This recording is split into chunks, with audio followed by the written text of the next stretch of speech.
Hello and welcome to the Car Care Review channel, and welcome to the 2025 Volvo EX30, labeled one of the most anticipated cars in 2025, and I can see why. And in today's video, we're going to do a proper technical review under the hood, take a look underneath it, inside and out, some things we like, some things we do not like, right after this.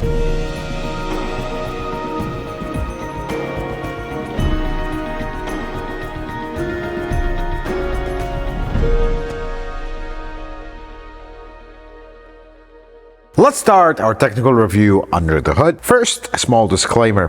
Volvo with technical info usually are a little bit on the difficult side, so we tried our best to get as much information about this system to share it with you. This is an all-electric car.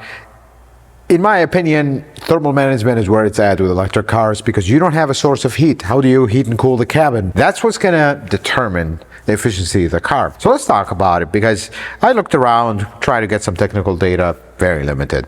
So this system, I feel like it's a little bit on the unique side from Volvo. I haven't seen it before like this. So this does have two main cooling systems, but they're kind of conjoined together.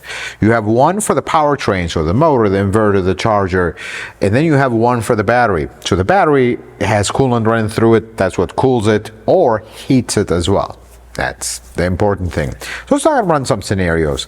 If the battery is hot, you have an electric water pump. It's going to cycle coolant through the battery to cool it down. That coolant will come to the radiator fan and we'll cool it down and we're good. But if the battery is very hot and the coolant alone can't keep up the cooling, then we're going to use AC refrigerant, which is cold, to exchange heat with the coolant, which is going to supercool it, and then that's going to supercool the battery. That you've just described every single electric car. But here's where things get pretty interesting with this car. Let's briefly talk about the HVAC system because that's very important in electric cars. This uses a heat pump. Not the most sophisticated heat pump in the world, at least from what I'm seeing. I could be wrong about that, but just from looking at it, it's a more basic one. It does have, vapor injection and all that stuff, but it's not as cutting edge. And I'll tell you why in a bit. The HVAC system is pretty strange in this car. And I see why they put a redundancy. This is a limitation of that heat pump system. So briefly, heat pump system is able to revert the operation of the AC system. So normally with the AC system, you have an evaporator inside that is cold, you have a condenser outside that is hot, and the cycle continues. The heat pump system has the ability technically to flip that, make the hot side inside, cold side out. But here's how they do this. You have an evaporator, which is the cold side. That's every single car that has AC has it, even gasoline ones. But in addition to that, you have an inside condenser, which is when the heat pump operation is going, hot refrigerant will go to that, and that's what's going to heat the cabin. But here's where something I rarely see in electric cars. I said that just in case there's an exception. I haven't seen before. This is kind of unique. This also, in addition to the evaporator and the inside condenser, this has a heater core inside, coolant heater core. And initially I was like trying to wrap my mind, why would we need that? I mean, we have the inside condenser, but this is actually a redundancy and does make sense. So this car has a high voltage electric coolant heater for those cases where the battery is way too cold and we can't do anything, there's no heat source. It's going to turn that on to heat up the coolant so we can heat up the battery rapidly. But in those same cases where it's extreme cold, the heat pump system can't keep up and it shuts down because it's simply too cold. It can't do anything.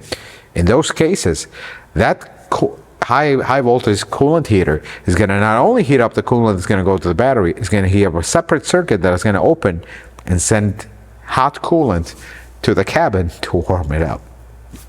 So that is a redundancy, which is, I haven't seen that before. It's either or, but I haven't seen both. That's kind of pretty interesting. But what is more interesting is the way they pipe the system. I mean, this is a very interesting method. It doesn't have the most sophisticated like octo valve from Tesla and all that, just like that. But I love their heading with this. See, when you look on the passenger side of things, there's this giant block that has multiple valves, and that's where the AC chiller, like the battery chiller is. Everything is there in one spot. So when you look at the rest of the car, there isn't miles and miles of hoses going all over the place. Everything congregates in one place. That equals less hoses equals less losses. You don't have these miles of hoses going everywhere, and we're barely scavenging any heat we got, and those are just losing it by having too much hoses. I like how they combined everything in one spot. The heat pump system, on the other hand, that's a little bit all over the place. Hoses going everywhere. But the cooling system is actually combined. Really like that. Folks, let's talk about a few things. So let's talk about the battery, because this is a little interesting thing here. So this car has two configurations. You have a single motor or a dual motor, or like twin motor, which is all-wheel drive. So both of them have the same battery. You have a 69 kilowatt hour nominal or 64 kilowatt hour actual usable of that battery. Pretty small battery, and that explains the range and why it behaves the way it does. On the single motor though, this is where they're the same size battery, where they're not exactly the same battery. So on the single motor, they have an LFP battery, which is different chemical composition than the NMC battery on the dual motor. So it's not technically exactly the same battery. That is important that you know. They are the same size, but not exactly the same chemical composition. So this car, in the single motor, you can get 275 miles of range. On the dual motor or the twin motor, you can get 265. In our real world testing, actually nice weather, really 60s and 70s, some 80s, we got 220 out of this very car. Charging times, talk about that. This supports, of course, DC fast charging up to 153 kilowatt. Not the highest, definitely not the lowest. I feel like it's kind of in the middle. Now, if you want to charge this on fast charging from 10 to 80%, it's 26 and a half minutes, which in our testing, that sounds about correct from what we saw. So the biggest question is, why is this car not giving the same range that is advertised? There's a lot of factors, folks. This car is a small car. It's not a big car, but it weighs over 4,000 pounds. That's the first problem. Second problem, I feel like the battery is simply too small. That's for the power that these motors draw. I mean, in the single motor, it's a 268 horsepower motor. In the twin motor, it's 422 horsepower combined. These are pretty large, serious motors. Pretty small battery. So if you're a little bit gas pedal happy, you're gonna drain that range immediately. That's, I feel like, is the limitation.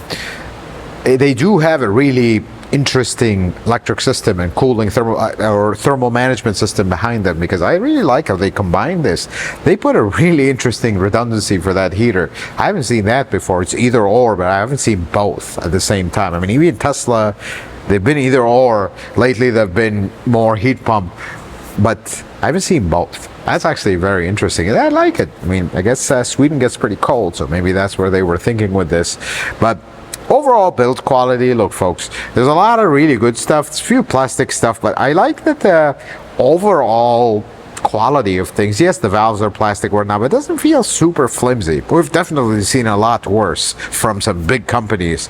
This is actually pretty promising. I just wish the range was better and the battery was a little bit bigger. That would have made this really good. Maybe across the range, actual range into the 300s. This would make this even better than what it is. Let's take a look underneath the 2025 Volvo EX30. Everything is covered, completely covered. This is an electric car, but let's start with the front suspension here and front brakes. So, steel lower control arm. I love that the lower ball joint is actually separate. That is pretty cool. You do have an aluminum knuckle. You do have I'm gonna call it a McPherson strut design at the top. It is one of those that the strut goes through the knuckle and it's clamped. And the sway bar, if you come around, sway bar link is plastic. That is, I hope they last a long time. But this is a soft kind of fabric, feels like a fabric composite. But we look at the battery, I mean, this is pretty nice. I like that it goes all the way to the edge. You don't have anything exposed. Everything is very nicely covered. The lift points, a little bit strange. You have this little point here, and then in the back it's actually higher because you're lifting straight from the frame. I wish they were even. That would be nice. Now we come in the back, it's also fully covered. This is where the rear motor is, so you can have this in a single motor or a twin motor or all-wheel drive. This particular one is an Ultra, it is all-wheel drive. When we look at the back here, back suspension, this is what I love about this. It is actually a simple back suspension. Couple control arms, they're both steel, aluminum knuckle. At the top, one control arm is steel, one of them is aluminum, nothing over the top. It's actually a very simple suspension setup. Pretty heavy duty axle, of course. This makes 422 horsepower in this configuration. So a lot of torque, an instant torque, so you need a strong axle. The sway bar location is kind of strange. It's all the way at the edge here, sway bar link. Feels like steel. I really like that. It's a pretty surprising, actually. I gotta say, usually Volvo, their suspension is very sophisticated and a little bit over the top. This one's pretty simple. This car drives great, so you can make it drive great with simple suspension, which I really like. Let's take a look at the outside of the Volvo EX30. I have to say one thing. This car shares a platform and it's basically another car underneath. So Volvo managed to really make it look like a Volvo, because it does look like a Volvo, even though underneath it's actually not a Volvo. Let's take a look at the front. I really like these headlights. They're just unique, different. I really like them.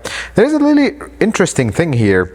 They attached this black part, which is open. This is for aerodynamic, and then they wrapped it underneath. This is a pretty interesting touch, how they tied the two headlights together like that. Then you have the Volvo logo with the arrow, with the lines. The lines just kind of stop halfway. If you like, yeah. Moving away from that, the hood. It's not over the top. The design of this car is actually not over the top. I like this line that comes here and then makes a turn and then goes back. You have this another one on the other side. It's just a subtle but interesting touch. Then we look at the side. These aero wheels, they have the big cap on them. They actually match the car and look pretty interesting. But then there's this. This is, this is a lot to make this panel in this shape. I like it. It's a lot going on here, but I just like it. It just has a certain interesting look to it. And then the bottom, so the doors are pretty much flat, except you have this part that also loops here and then goes back. It just gives it an interesting look. It's subtle. It's very subtle. The lines here are very subtle on this car. You have this line that appears here. See, they were trying to make this typical block here of Volvo that's kind of like a hallmark, but got a little soft. You can almost not see it. The mirrors, I really like this mirror from an aesthetic part, but the cutout here does limit your visibility. But if you look at it this way, they're frameless mirrors, so they don't have a big frame. It's actually flat. It's pretty interesting to look at. They look actually beautiful. Then it says EX30 here. That's just to identify the model. And then we have a little compliance flap. This one is pretty large. It's interesting to see that. Then we look at the back. The back, I feel like I have mixed feelings about, because there's a strong attempt to make this look like a Volvo. Somewhat successful, but not entirely, because this part is very Volvo-like, but the connected taillight is not, because you have a brake in it. You have here and here. This kind of makes it look a little on the odd side. It does say Volvo in the middle, so this is a correct font, just looks actually really nice. EX30, I like how they didn't get overcarried with the badging here. Let's look at the back here. Interesting location of button. They didn't put it very low. So this has a single motor in the back door. It does go through the headliner. So this one is actually not a motor. This is just a shock. Good and bad about that. Good, you only have one motor to worry about. Bad is it tends to put kind of a side load on the door. That's the only thing. And then they give you this. This car has a lot of other companies involved, but that is the Swedish part right there. They give you the dimensions and what will it fit. That is just super cool. Doesn't this, you know what this reminds me of? IKEA. They always put stuff like this to remind you. That's how the Swedish beautiful mind works. How about that? The back area here, it's not the biggest. It does have a little bit of intrusion here. However, I mean, for an electric car, usually you don't have a lot of storage here. This is actually a decent space for storage. I was kind of surprised by it, because usually the floor is so high because you have the electric motor here. This one, it's pretty cool. And then the charge door. It's a very important part. Is it flimsy? They all are, folks. I don't understand it.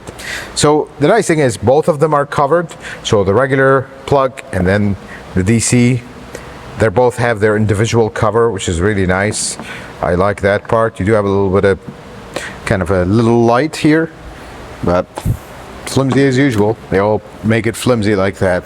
This is for lack of a better word, a very interesting car, because there's a lot of little stuff that you don't see in a lot of Volvos and you don't see in a lot of cars in the US per se. But I wonder where all that came from. Talk about that a little bit later in the video. Let's take a look at the interior of the Volvo EX30. I just gotta say one thing.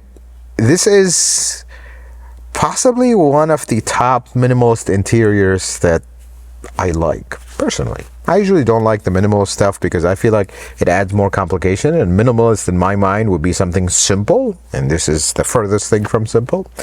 But this is done just so well. It just flows easily. It's easy to figure out. It's well thought out and well laid out, where it actually looks very nice. That's the thing. You look at the Tesla, it's like, other than the giant screen in the middle, everything else looks horrible. This just looks nice. And some folks will have said at this point that this is a Chinese car with a Volvo badge on it. I beg to differ, and significantly, because the level of Swedishness here and Volvo-ness is over the top. More than many Volvos that we have reviewed. And this is what makes it unique. Let's dive in. So this does not have a gauge in front of you. This has one giant screen. I mean, it's not really that big, actually, and that's what makes it nice. It's not excessive. This screen, however, it has everything in it, but it doesn't feel like a generic Android tablet like many Volvos we have reviewed. This just has a little bit of a improvement to it, where it just feels very nice. Android Auto and Apple CarPlay wireless. Many other Volvos don't have that too. You have to really go through the menus and go very far into it to start seeing that genericness a little bit, but they managed to make it very nice. I really like it, but it goes so much beyond that. For example, this center console, well, it doesn't open, and at first glance you're like, well, that's kind of not good. You look down here, you have this very strange storage area with the doors that open. I actually like that. I think that's pretty cool. It's just unique and different. But then we come back to the center console. We look here, there's two window switches, and this is, to me, it's the opposite of minimalist, because you just made a simple operation into a two-button operation. That's not minimalist in my book. So you have only two window switches. If you hit the rear button, then you can control the rear windows. Why don't we just put 4 switches small, and that's it. We don't have to press 2. Moving on.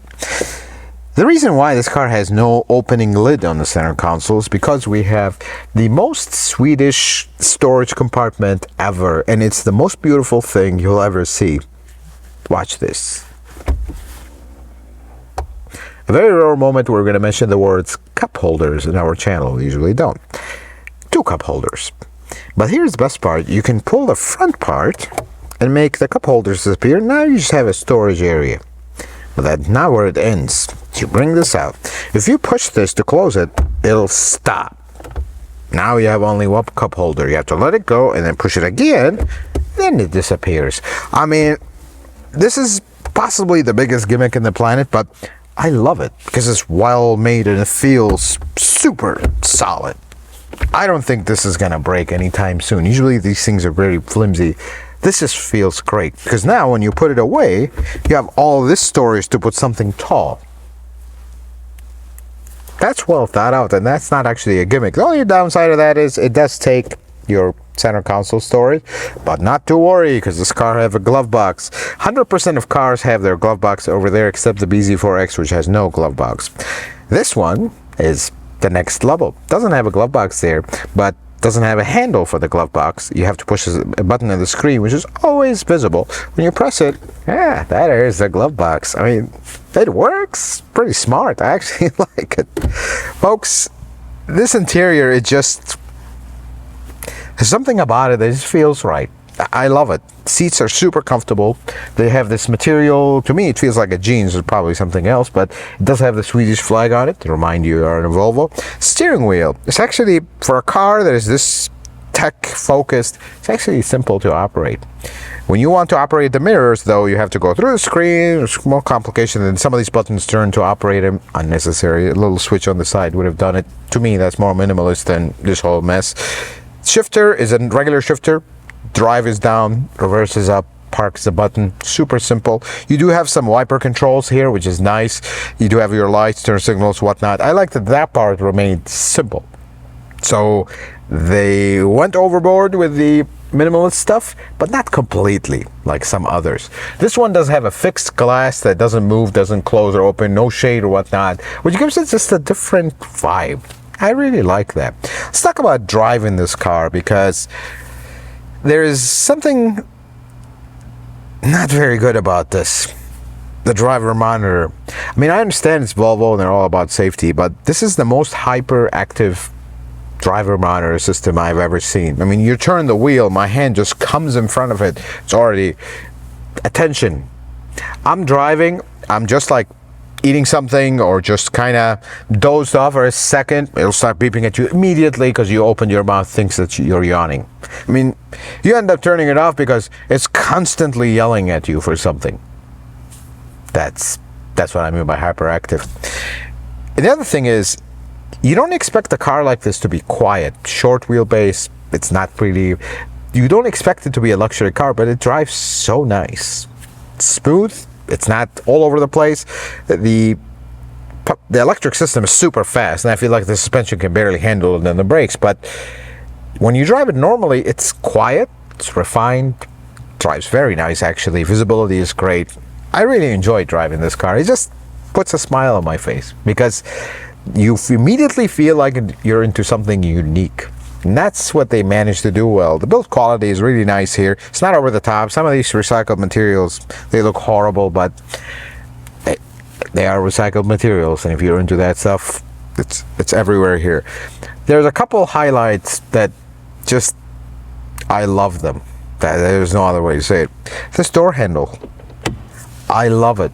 This is the most beautiful, I'm just going to go on record and say, this is the most beautiful door handle I've ever seen in my life on a car. Flat out. Just, I love it. That's one thing. And the second thing is the vents. Also possibly one of the top 10 most beautiful vent designs I've ever seen. It's just, I mean, it's just a vent. It opens and closes. Nobody will care. But just look at it.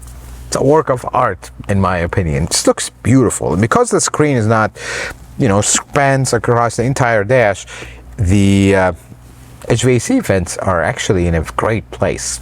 And you get really good flow. And I like that. I really like that part. And lastly, and I'm just going to say this passing because the handles on the door, it's one of those floating handles where it doesn't go all the way.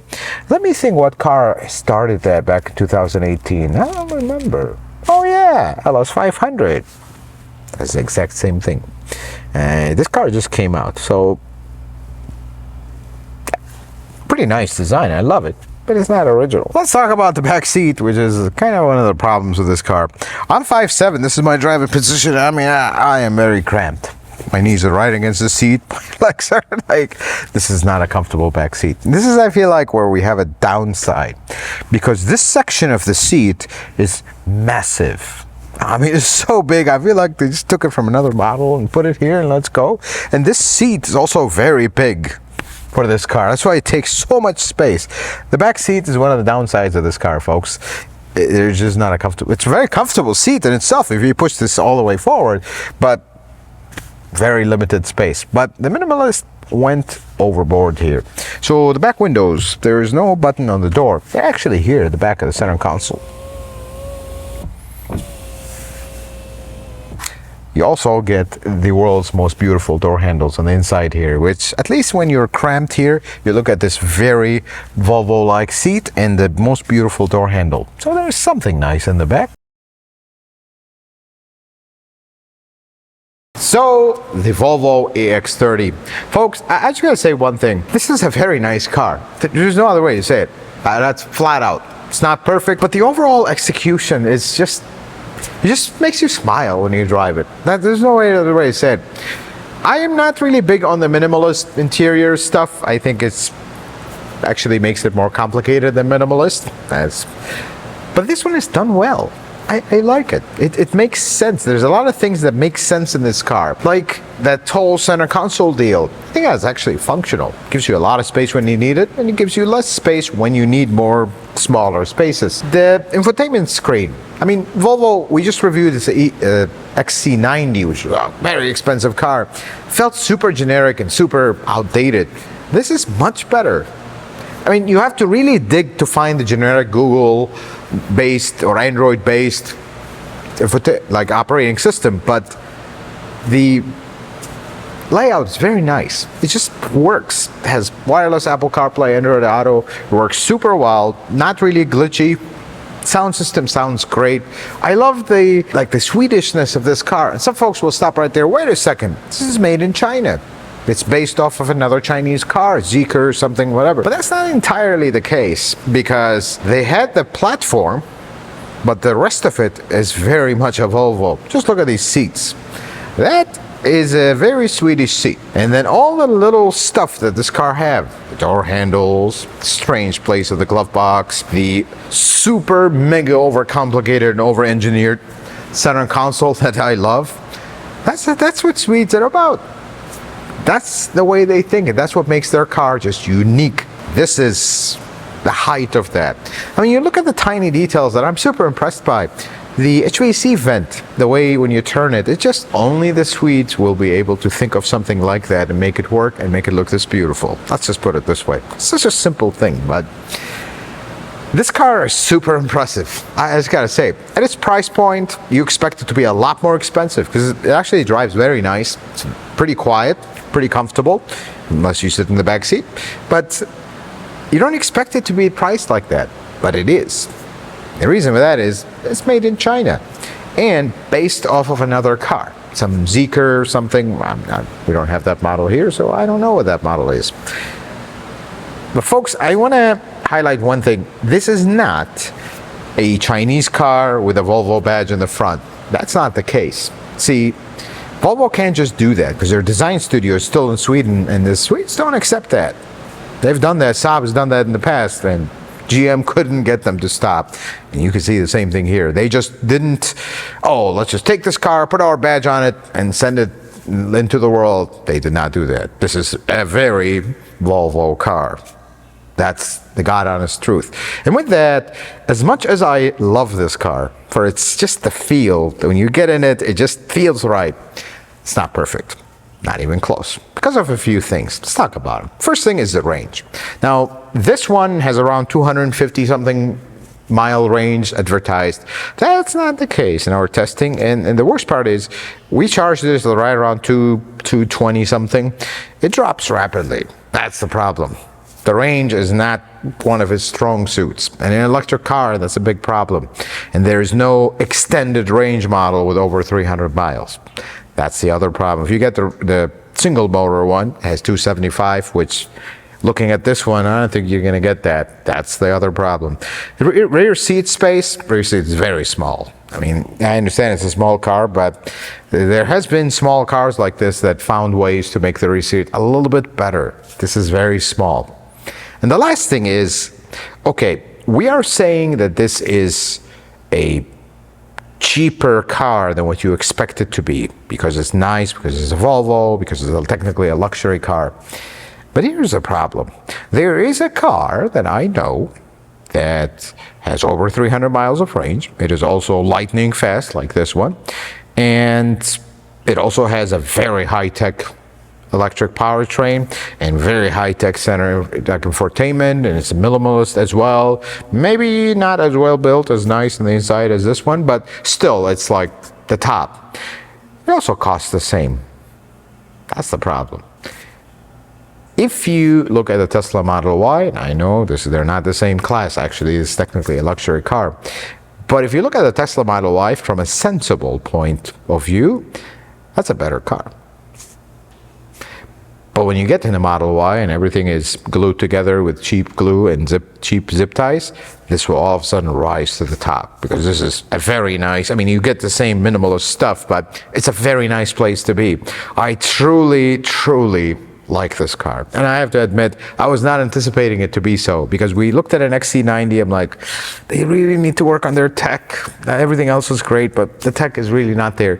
This one is pretty impressive. For the price, if you take away the Tesla out of the picture, this is actually a pretty well-priced car. I just wish the range was a little bit better. We have maybe a long-range model, but if you ever get a chance to drive one of these, they drive really nice. It's nice when you drive it normal, and it's very fast when you need it to be. And that's the beautiful kind of dual personality that this car has. It just puts a smile on your face. I admire that in cars, which a lot of cars don't do that anymore.